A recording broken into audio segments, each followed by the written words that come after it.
What's going on, everybody? Today, I did not expect to be my first time doing a double upload, but we have got massive news, or I guess a little bit of news regarding FM25, and the feedback from the community so far is not too good.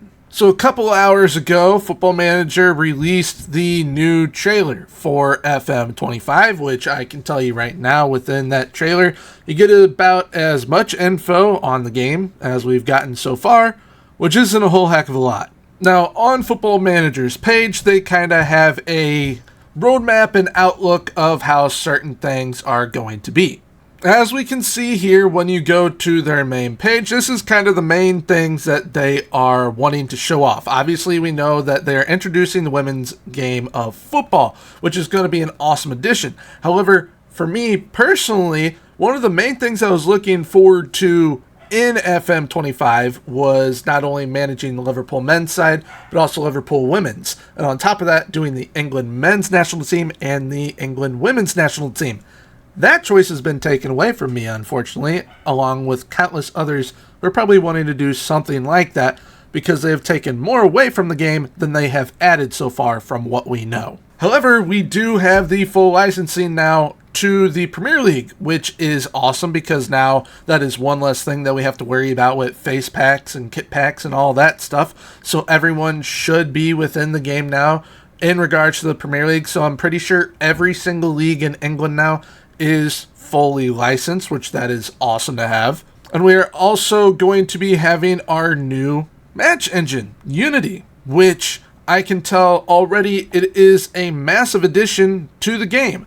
How can I tell it's a massive addition to the game? When going to Steam to pre-order the game, which is essentially $6 here without the 10% off for a game that is reduced in what we are getting by them taking out a whole bunch of features, you scroll down and you see what it is recommended for system requirements.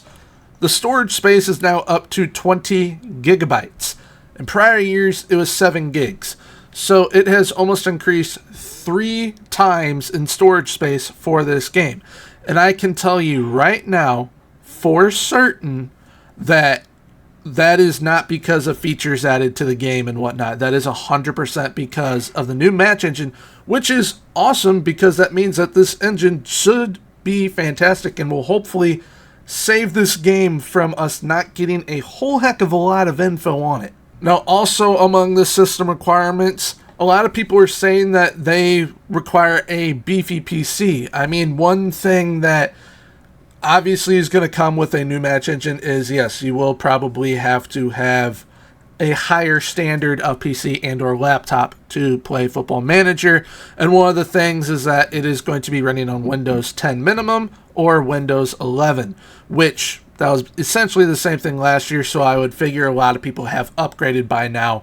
And with that storage space, 20 gigs isn't a whole heck of a lot of space to take up, but increasing from 7 gigs to 20 gigs in one game, that is quite the jump. Now, there is one thing that I do have a major problem with, and I'm not sure how this is being received throughout the FM community, but this is everything else that FM is going to be on platform-wise. We're going to have it on the PC, but we're also going to have it on Xbox and PlayStation. It's going to be part of Xbox Game Pass, so for those of you that have a PC and have PC Game Pass, you don't technically have to buy the game.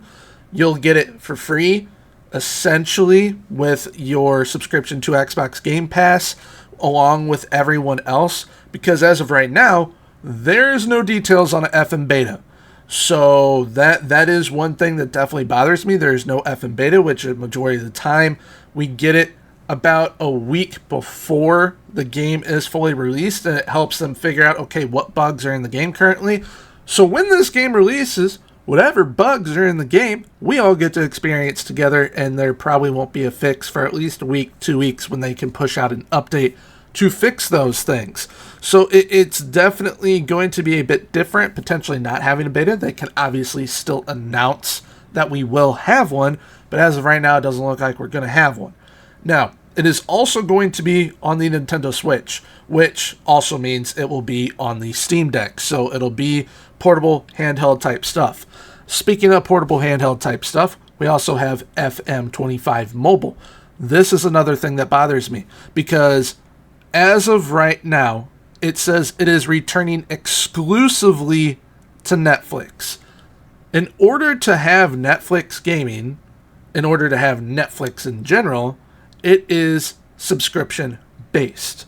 So you will be paying a monthly subscription to be able to play FM on mobile, which I'm pretty sure that's how it was working with the App Store anyways, with Apple and whatnot. But for those of you who play on mobile, to be paying a monthly subscription to be able to play the game, that's a really hard sell for me because of what we are getting game experience and feature-wise right now. Because in the update, it essentially tells us, okay, the game is launching November 26th, which is a few days before Black Friday. It's a few days before the end of the month. So they were right. It was going to be towards the end of November. It is as towards the end of November as possible.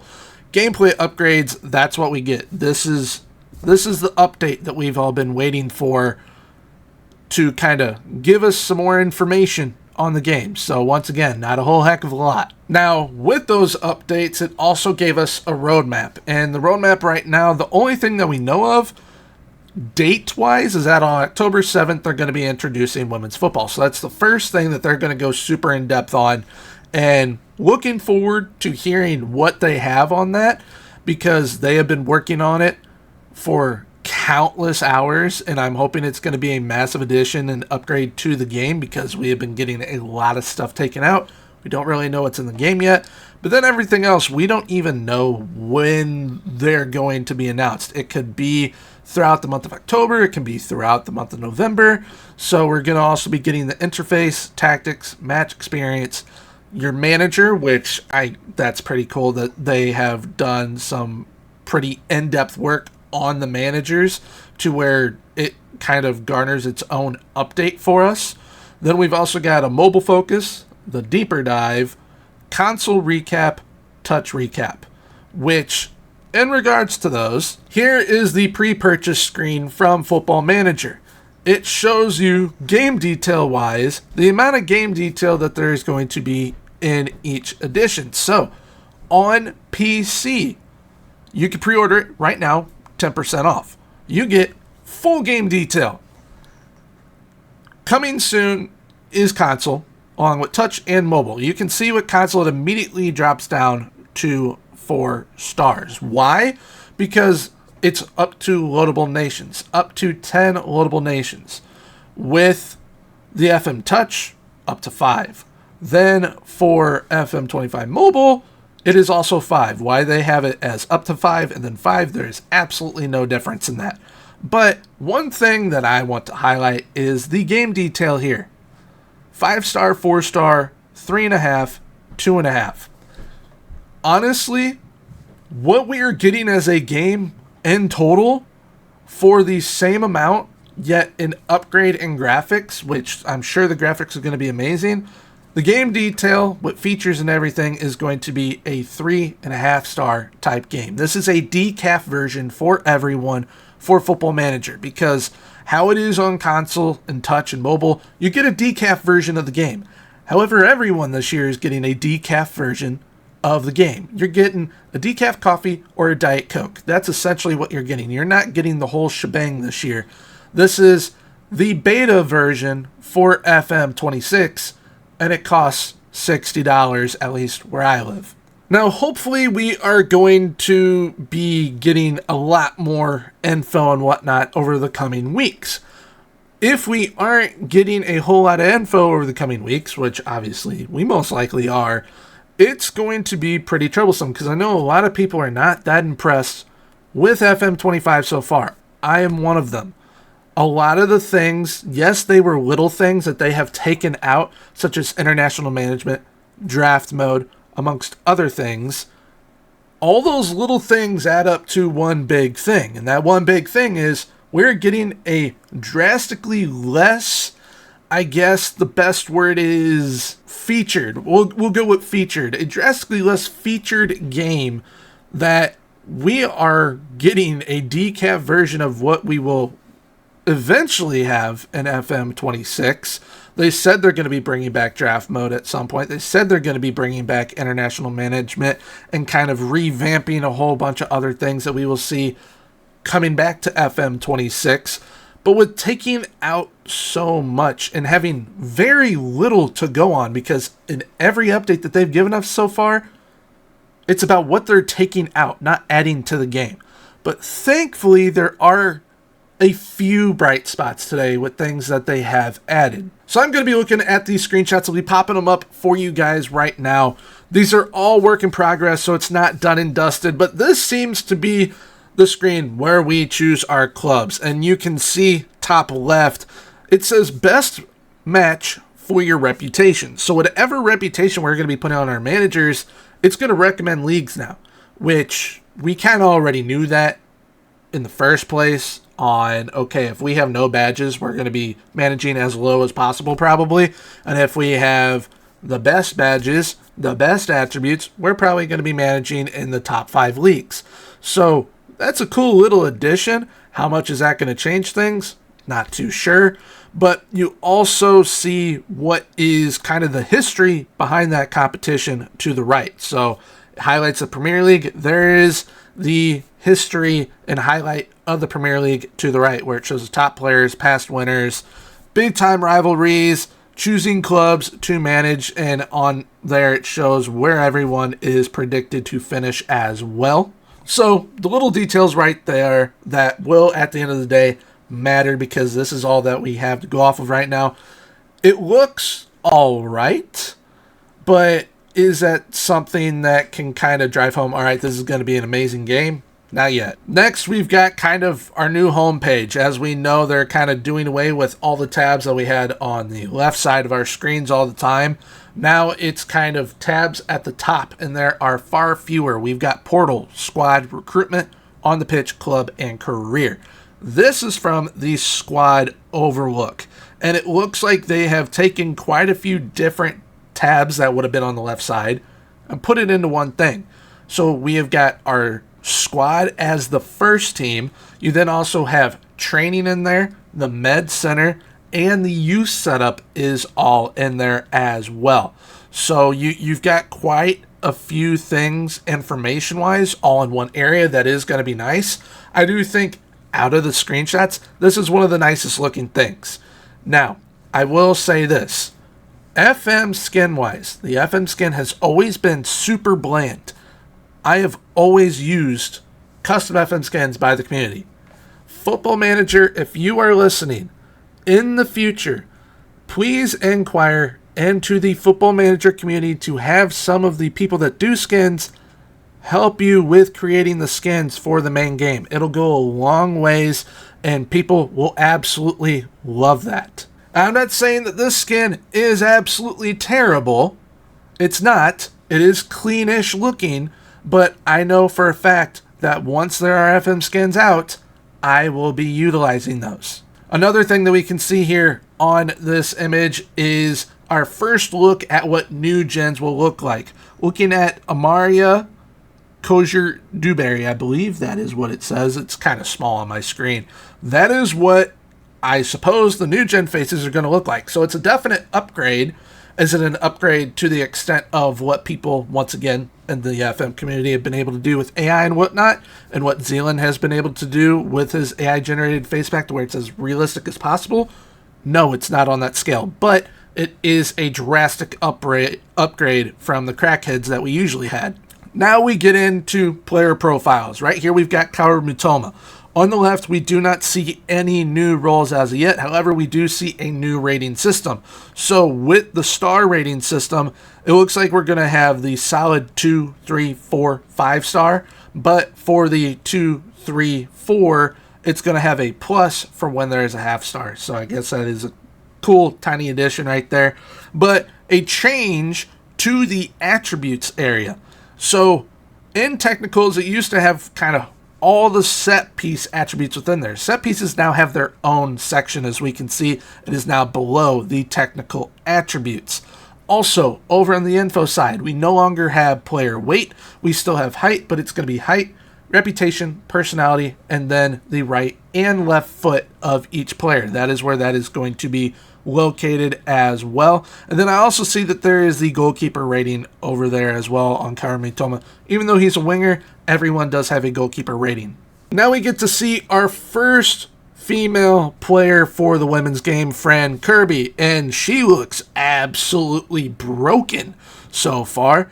Also, what is awesome to see is that we have got 2 new roles. As she is a striker, those are going to be new striker roles. And you can see that 4+ and the 5-star kind of rating system that I was just speaking about over there as well.